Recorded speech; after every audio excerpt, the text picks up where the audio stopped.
Brazil के स्वास्थ्य मंत्रालय की 25 जुलाई 2024 की घोषणा के अनुसार ब्राजील के बाहिया राज्य में 2 व्यक्तियों की ओरोपोच बुखार से मृत्यु हो गई। दोनों पीड़ितों में कोई अंतर्निहित स्वास्थ्य समस्या नहीं थी, लेकिन उनमें डेंगू बुखार जैसे लक्षण दिखाई दिए। जबकि जुलाई माह के अंत तक ब्राजील ने 20 राज्यों में ओरोपोच बुखार के 7,236 मामले दर्ज किए थे, जिनमें से अधिकांश मामले अमेज़ोनस और रोंडोनिया में दर्ज किए गए थे। अब जानते हैं ओरोपोच बुखार से संबंधित बेसिक बातों को। दरअसल ओरोपोच लैटिन अमेरिका और कैरिबियन देशों में आम रोग है।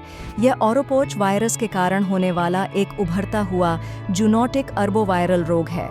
चूंकि ओरोपोच वायरस ऑर्थोबुनिया वायरस परिवार का हिस्सा है, जिसका ऊष्मायन काल 4 से 8 दिन का होता है। इस वायरस का पहली बार 1955 में त्रिनिदाद और टोबैगो में पता चला था। वहीं इटली ने जून 2024 में ओरोपोच का अपना पहला मामला दर्ज किया गया। क्या आप जानते हैं कि ओरोपोच बुखार कैसे फैलता है? दरअसल ओरोपोच वायरस रोग क्यूलिकॉइड स्पेरेंसिस मिज के काटने से फैलता है। हालांकि यह बीमारी लंबे समय से मध्य और दक्षिण अमेरिकी और कैरिबियन देशों में फैल रही है, लेकिन कुछ देशों में इस साल इसके मामलों में तेजी से वृद्धि देखी गई है। यह बीमारी उन देशों में भी फैल रही है जहां पहले कभी ओरोपोच बुखार के मामले नहीं देखे गए। 11 जून को WHO ने क्यूबा में पहली बार प्रकोप की सूचना दी। इस बीमारी के लक्षणों को देखें तो चूंकि ओरोपोच बुखार के लक्षण अक्सर अन्य वायरल संक्रमणों के समान होते हैं, जिनमें बुखार, सिर दर्द, मांसपेशियों में दर्द, जोड़ों में दर्द और मतली शामिल हैं। हालांकि गंभीर मामलों में मेनिंजाइटिस या एन्सेफेलाइटिस हो सकता है, जिससे विशेष रूप से कमजोर आबादी के लिए स्वास्थ्य संबंधी गंभीर खतरा पैदा हो सकता है।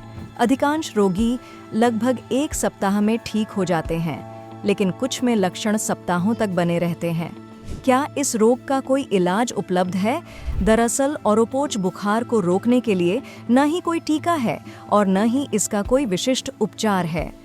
वहीं ओरोपोच के प्रसार में जलवायु की भूमिका की बात करें तो ओरोपोच बुखार एक ऐसी बीमारी है जिसके बारे में बहुत कम अध्ययन किया गया है, जैसा कि मई 2023 में journal infectious disease of poverty में प्रकाशित एक शोधपत्र के लेखकों ने बताया।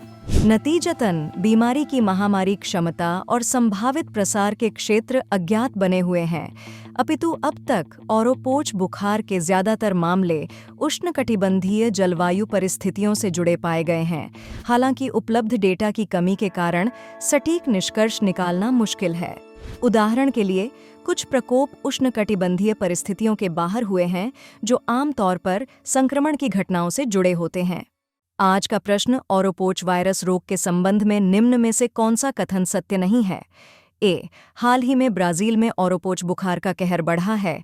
बी. यह एक वंशानुगत रोग है। सी. सर्वप्रथम 1955 में त्रिनिदाद और टोबैगो में इस रोग का पता चला था। डी. यह रोग क्यूलिकॉइड स्पेरेंसिस मिज के काटने से फैलता है। अपना उत्तर कमेंट में दें।